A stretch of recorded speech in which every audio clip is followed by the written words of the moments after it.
Court of contempt suo motu cognizance নেবে, উচিত নেওয়া, এবং সুপ্রিম কোর্টের বারও উচিত প্রোঅ্যাক্টিভ হয়ে মমতা ব্যানার্জির এগেনস্টে অ্যাকশন নেওয়া। কলকাতা হাইকোর্ট খুব সফটলি নিয়েছিল 21-এ কৌশিক চন্দ্র মহামান্য বিচারপতিকে যখন অ্যাটাক করেছিল নন্দীগ্রামের কেসে 5 লাখ টাকা ফাইন করেছিল। মমতা ব্যানার্জির পার্সোনাল এক্সচেকার থেকে 5 লাখ টাকা বারে জমা আছে এখনো, স্টিল নাও ক্যালকাটা বারে পানিশমেন্ট ফি। এটা খুব সফট লাইনে গেছিল।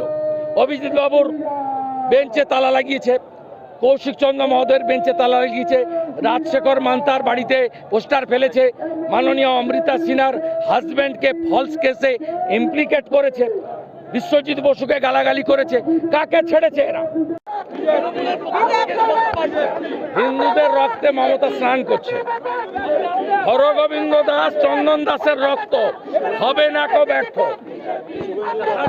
প্রতিশোধ নেব, প্রতিরোধ হবে।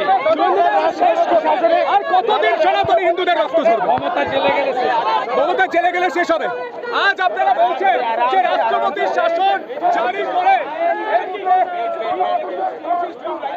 they are claiming that some miscreants have come from the border with the help of section of BSF, did the violence and returned back, and BSF helped them. High 40 kilometer border area and high 40 kilometer unfenced. Mamata Banerjee not provided adequate land to the BSF. The MLA Farakka is participated PFI program. The Simi leader Ahmed Hassan Imran